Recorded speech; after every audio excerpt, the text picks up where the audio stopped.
Minute एक कुछ second आगे पीछे मौत ना होखी। जकर जौने समय लिखल बा एग्जैक्ट वही समय पे होई। और अगर अच्छा रघवानी के जाए के रही तो न कहिए के बिरहा गाले तब मरो आजकल तो चल। हाँ भैया सही बात है। आगे पीछे होले मौतिया पल भर न आगे पीछे होले मौतिया लिखल न रही त केहू मार देही एक समौरिया ननदी भौजिया दोनों एक समौरिया दोनों के धिया पर दसिया हो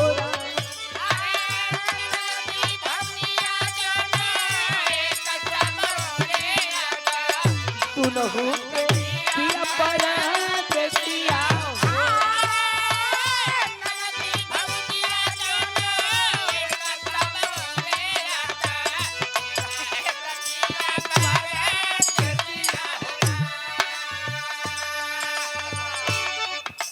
तर्ज हो।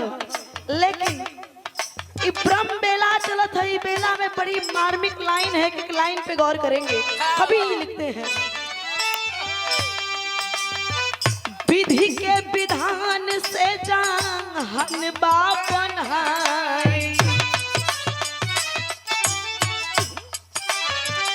विधि के विधान से जान बापन कल बल छल से केहू बिगाड़ देगा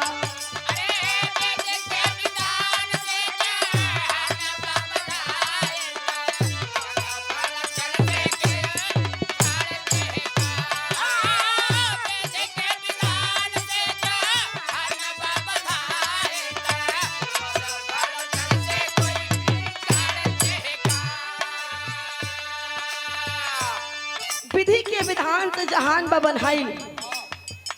हम पहले कली की बड़ी मार्मिक शब्द है। एक एक लाइन पे गौर करेंगे। ये विधाता का बनावल विधान है। एक विधाता ही बिगाड़ सकल है और विधाता ही बना सकल है। कोई कौनो बल लगा ले कल बल छल कौनो बल टस समझ ना कर सकला। पहली कड़ी में कहना है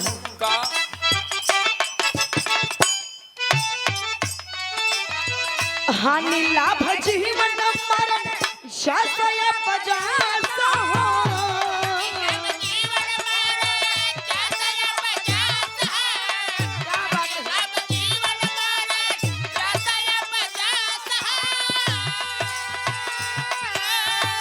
विधाना के हाथ हुए विधाना के हाथ हुए कोई न बंसा हो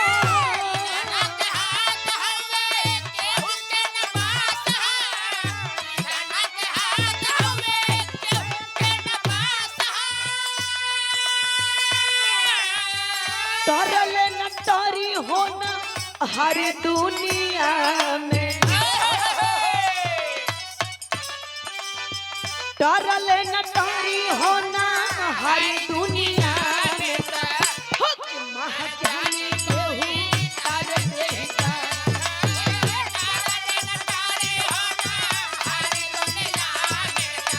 ओके महाज्ञानी कोई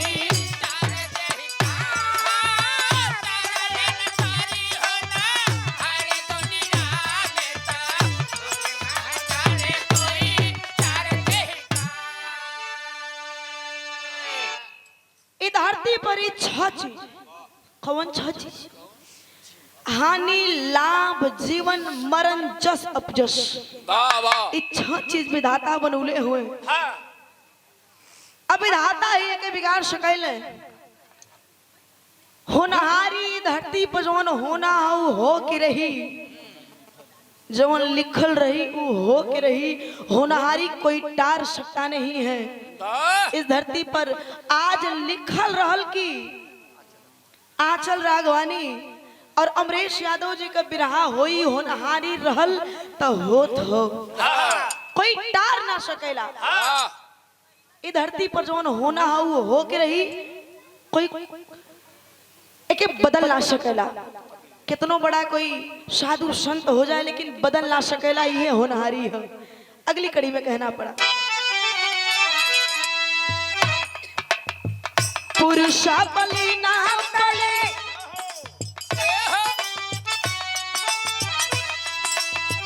पुरुषा बलि ना बले, सबसे समैया,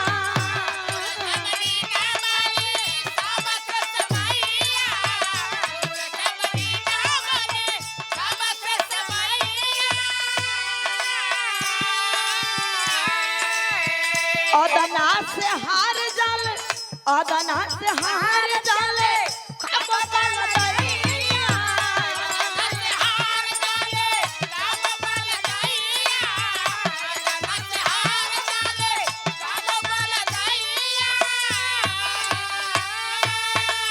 पल भर लिखल रही त केहू मार देगा,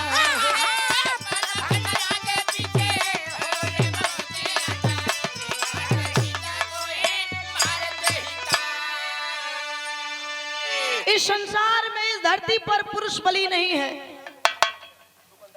पुरुष बलि नहीं, सबसे बड़ा बलवान यह समय होता है, यह समय होता है, यह समय राजा को रंक और रंक को राजा बना देता है।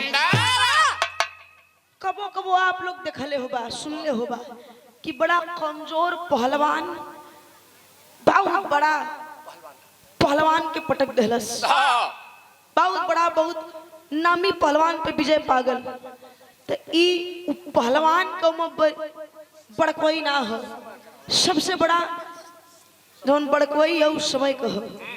समय हम पहले बतौली कि राजा के रंग रंग के राजा बना दे ही है समय हो, पल भरना आगे पीछे हो ले मोतिया एक को, सही बात है। का पता खड़ी लगल है, अब मुंह बबुले हुआ खत्म हो जाए, ई समय हो। और अगर लिखल ना रही तो सालिक बड़का बाबू ट्रक के नीचे भी तब जीवा तो नंबर बा, जब के देखा तो रखिया के नीचे अगली कड़ी में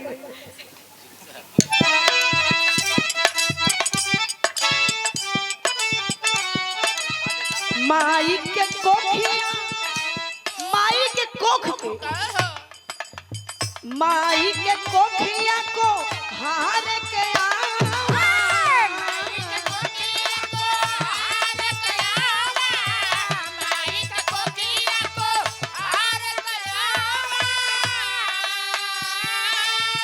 कोई घर से बर, कोई खंज, कोई झावा,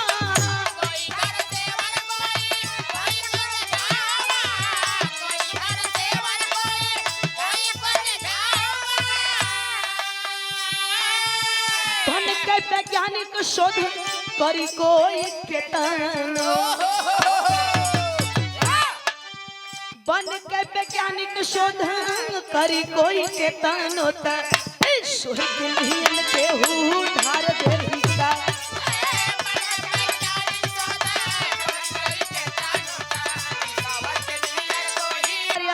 कुहार का आवा होता है, इस आवे में कोई बर्तन ज्यादा पक जाता है, कोई बर्तन थोड़ा कम पकता है। उसी प्रकार यह माँ का कोख होता है, इस कोख में कोई बच्चा ज्यादा सांवला हो जाता है, थोड़ा गोरा हो जाता है। जैसे मैं दोनों हुआ देखा, अच्छा दोनों सगे भाई हुआ, अच्छा ये लोग सग हुआ, हमारे कयावा में पक्का ले जा हाई जार के एकदम तमड़ा हो गल, तू ऊपर सेवर नंबर 2 को हो गल। ऐसा घृणा ना करे के चाहिए। अगली कड़ी में मास्टर, रिश्ता नाता से,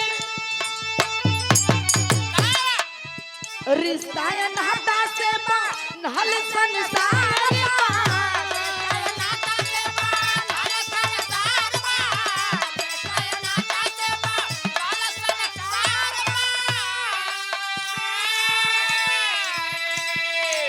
कोई बहनोई, कोई कोई का सारा,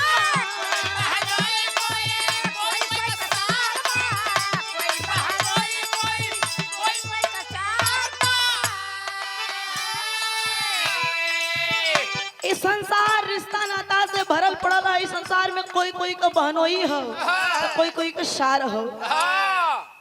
हर एक इंसान किसी न किसी रिश्ते में बंधा हुआ है इस संसार में।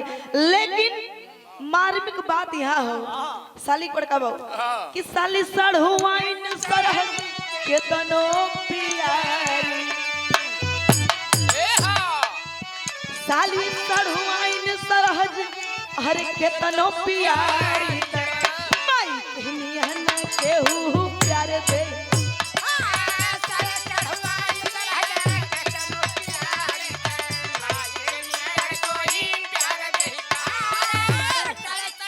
का भले यार रोवत हुआ का इनके सड़वाइन के याद आ गल नारायणपुर वाली को कहे मुंह बनाओ ई रिश्ता अनाता से संसार भरल हो। इमें कोई कोई के बहनों कोई कोई के सार हो। साली सड़ुआइन सरहज कितनो प्यार कितनो दुलार दे दे भैया भले 2-4 साल खिया दे। लेकिन तोरे माई इतना प्यार कोई न दे। आवा अगली कड़ी।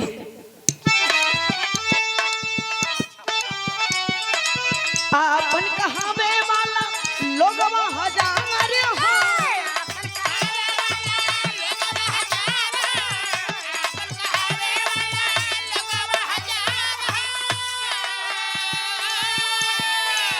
दुख के घड़ी में न पी जाला पे वहां हो।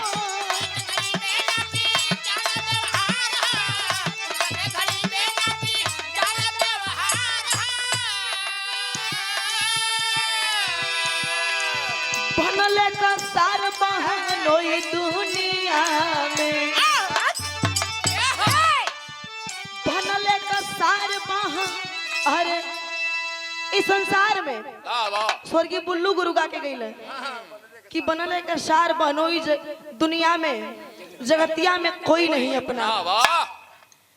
ऐसे कहना पड़ा कि बनले का सार बहनोई दुनिया में। आपन कहावे वाला लोगवा हजार सब कोई आपन है, लेकिन कब तक जब तक तोहार बनल हो। जो ही तोहार बिगड़ी भैया आपन आंचल का बनल रहो तो पूरा संसार पीछे घूमत हो। पानी भरा जो ही तोहार बिगड़ जी भैया आपन खुद को परिवार को लोग ना पूछे हैं। ये सच्चाई है, आखिरी भाव है। हर बनले का सार बहनोई दुनिया में, तो आचल राम चौहड़ के उधार दे।